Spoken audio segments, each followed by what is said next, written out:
Unexpected, mysterious, but not to be denied. Join me now and take one step beyond. Asterius vulgaris. The starfish. Usually he has 5 points. But sometimes in the fierce struggle for existence beneath the sea, he loses a point or a limb. The parent body drifts away, and the lost limb, willing somehow to become a part of that which was once the whole, is left by itself, lost forever by itself. And then within the billion cells of the seemingly dead member, longing is translated into growth. Now, cell by cell, the limb remembers that of which it was once a part. And now, cell by cell, reconstructs itself into the shape, the function, and the pattern of that to which it once belonged.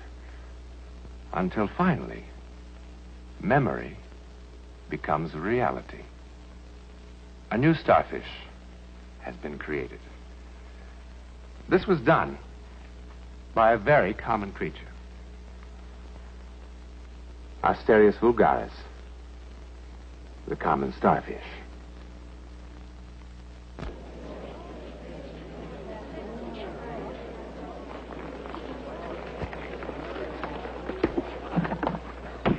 Thank you. Oh, I'm sorry. You gave me the wrong ticket.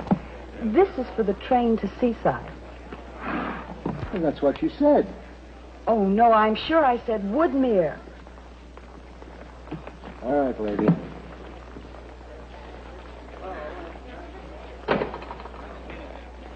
Oh, Woodmere. Thank you. Thank you very much. You're welcome.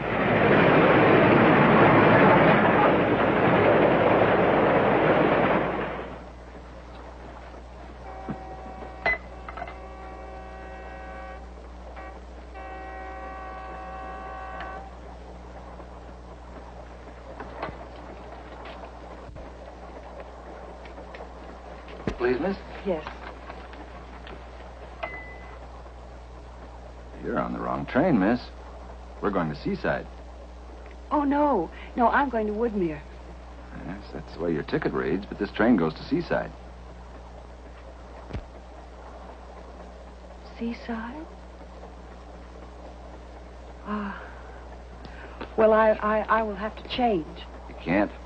It's non-stop all the way. What can I do? Nothing.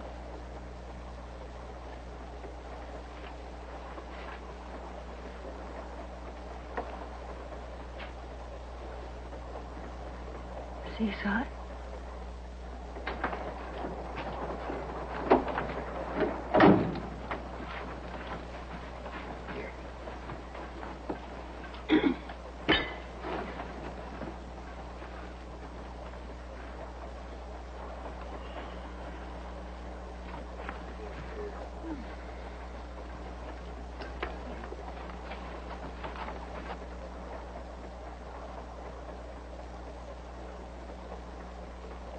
Let's order Peter a chicken sandwich.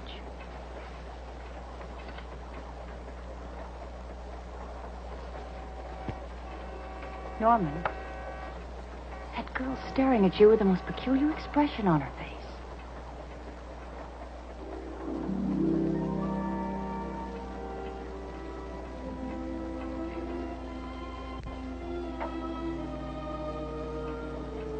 Norman, what's the matter?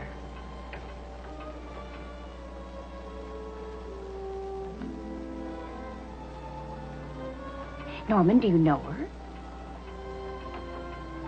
Norman, What? do you know her? No, I don't know her.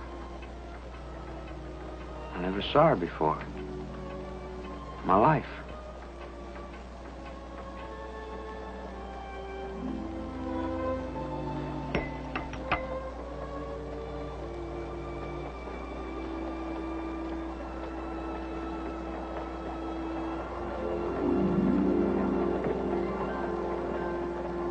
Norman, please, what's the matter? I don't know.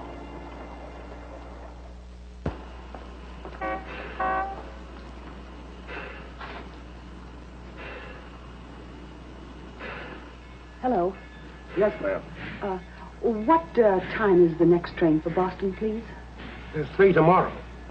Oh, no, tonight. I mean, as soon as possible. There's none tonight. Oh. Oh, thank you.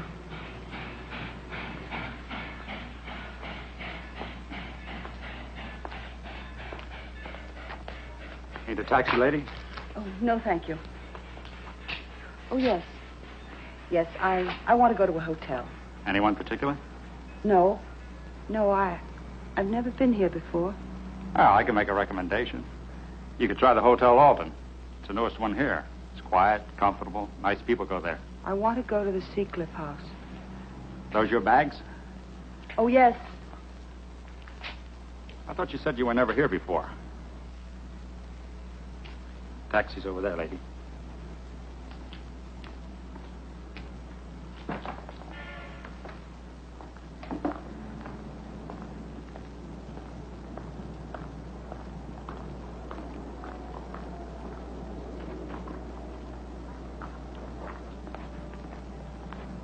Taxi, mister? Yes. Where'd you like to go? Seacliff House. Ah, sure thing. You hop in trouble with me, son.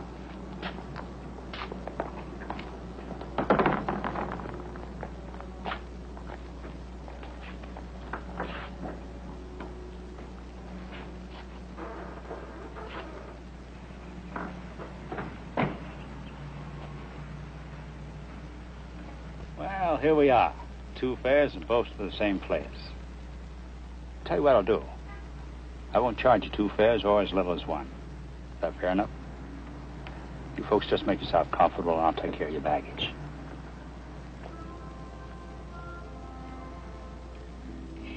It's a pretty town, isn't it? I imagine it's busier than this ordinarily. In season it is.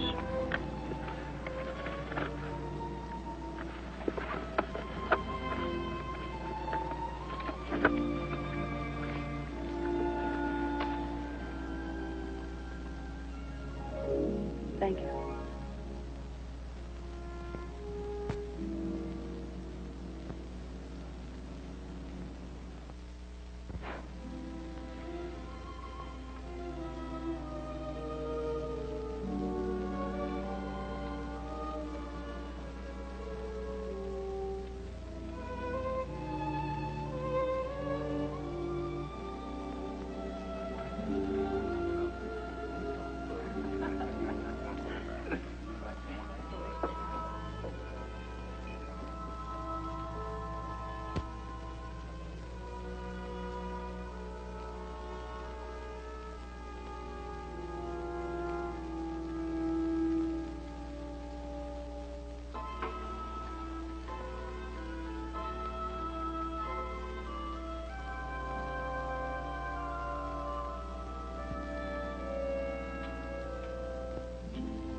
We know each other. I know. But I don't know how that is, though. I live in Chicago. Evanston. I used to go down to Evanston 2 or 3 times a month on business. Do you know Newton Falls in Massachusetts, just outside Boston? I lived there all my life. That was your wife with you and your son. Yes. Have you ever been to this place before? I think so. When I was a little boy with my father. I think I was here once before. As I remember, it was late in the fall.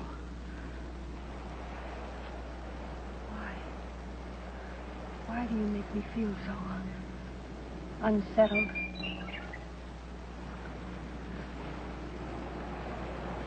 I've never been to this place before. I never heard the name of this place before today. And yet I do know it.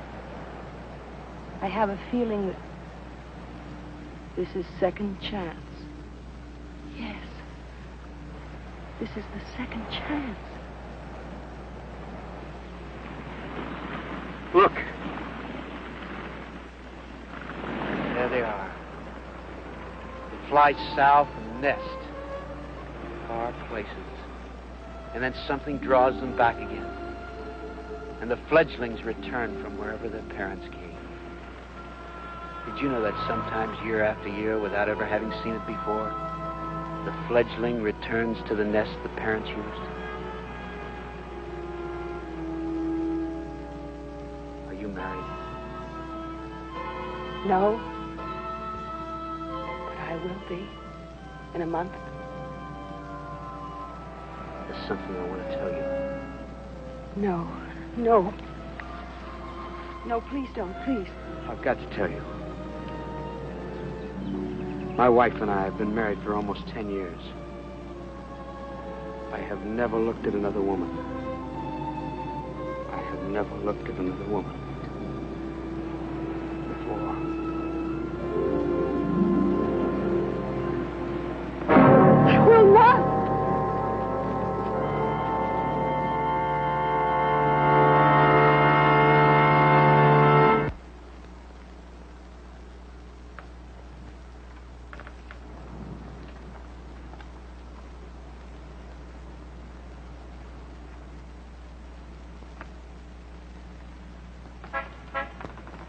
Please. Don't avoid me. I'm just trying to straighten this thing out. I'm not a boy. I don't play games and I don't flirt. I feel as if I'm being torn apart. And I know you feel that way too. Please. Please leave me alone.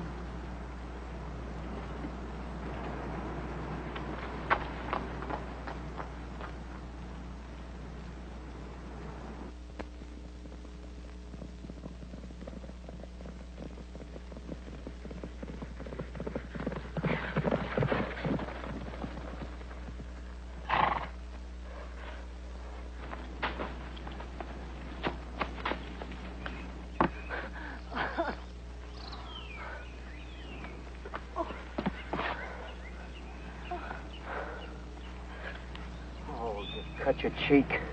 I'm all right. I'm all right. Why did you go riding off by yourself? Because I had to have time to think about us. Because I had to be by myself. I don't want you to be by yourself. Why do you always run away from me? I don't want to let you out of my sight. How do you think I must feel? You're another woman's husband, and I've got you in my thoughts all the time. Whatever I do, wherever I am, I think about you. And don't think about me. Need me, I need you. Be with me. No, I want to go. Let me go. Please, please. Let me go.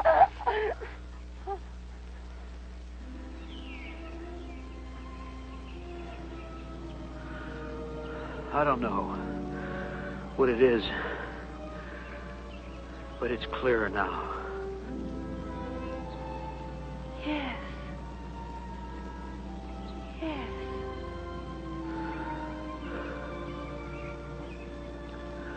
I'll tell you something else. Fight ends, and we go walking together in the woods.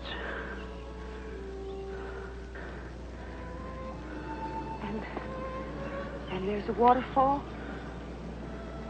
and we sit there hand in hand. It's the last day. It's all we have. But it's full. wonderful day.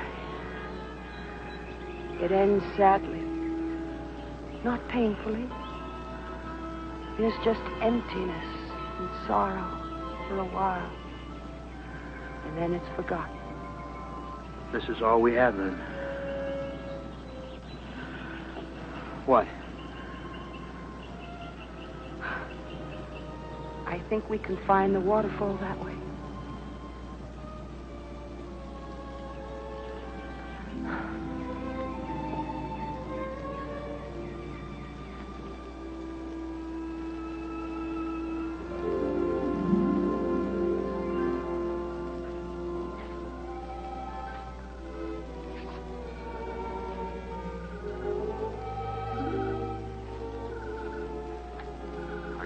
Now?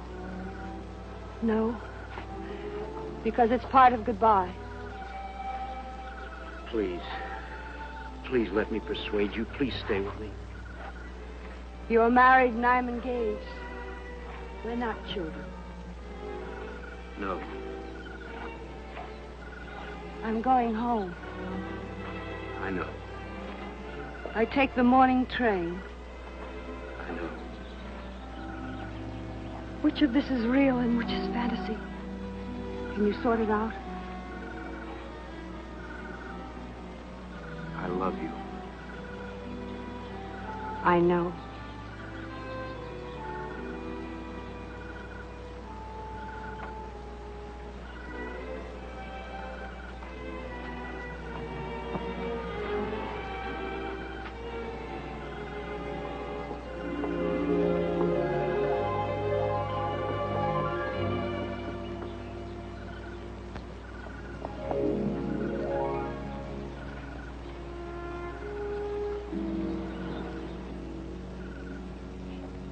Norman?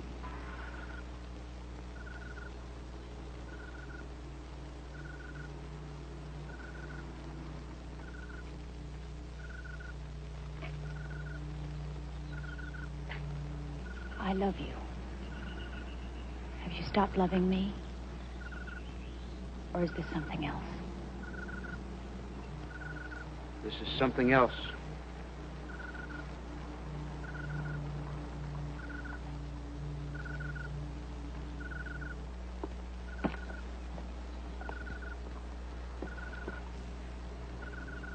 Can you explain it to me? I don't know. Would you try? I'd have to understand it myself first. I was talking to the manager earlier. He said in the old days people used to dance out here. That's why the Japanese lanterns are still here. There were lanterns out here in a band every night. He says he'd love to see people dancing again. Japanese lanterns. And on Thursday nights, fireworks. Why, yes. That's what he said. Did you talk with him, too?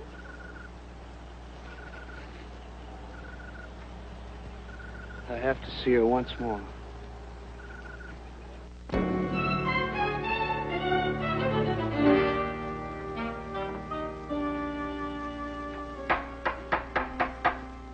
Come on in, Harriet. I'll be down in a minute.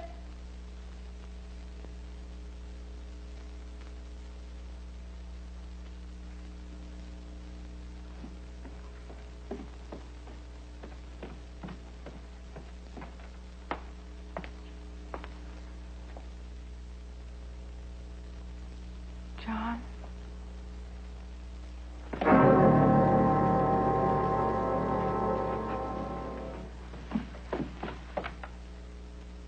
Mother!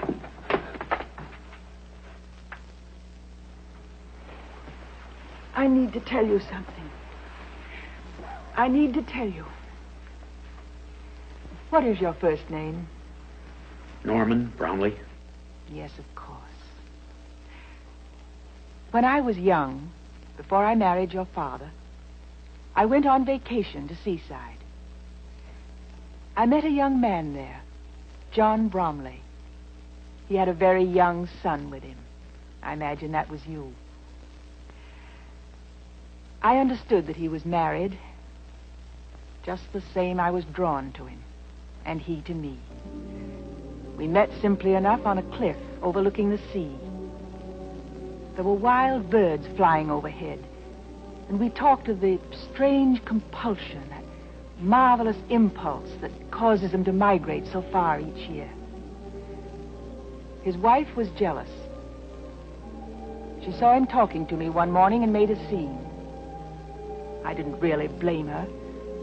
Out of shame and guilt, and I must confess, out of anger, I took one of the horses and rode out along a road I knew. Your father rode after me. We quarreled and then made up. We walked in the woods and found a waterfall and held hands. No more. That evening we danced, and I kissed him. No more. The next morning I went home. I loved your father dearly. I thought little about Mr. Bromley after that time. I want you to understand. I never thought of him again until after your father died last year. You must believe me. But lately I've thought about it all again, and again and again.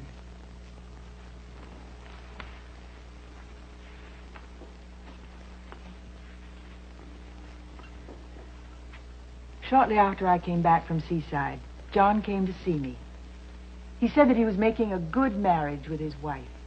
He brought me a present. This. I've always kept it.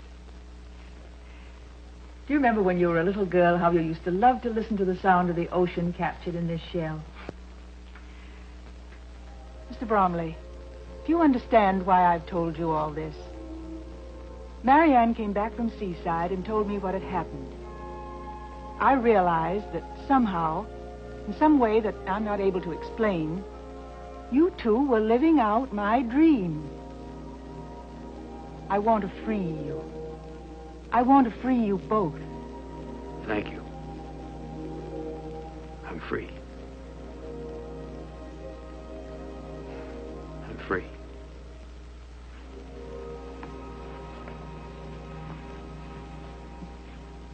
He's left his package.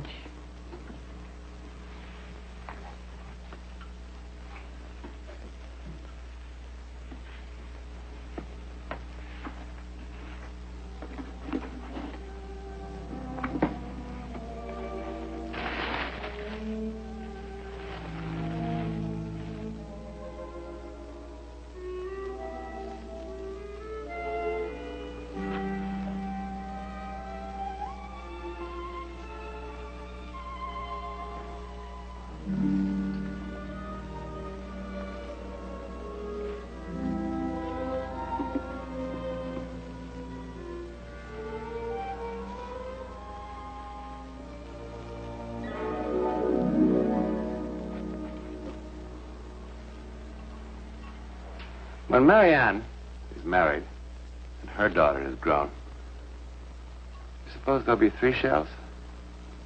The wild bird is drawn to a nest it has never seen. The part remembers the whole, and out of it the limb of a starfish creates the pennant from which it was torn. Now, do you suppose that we only inherit the color of our eyes, the shape of our heads?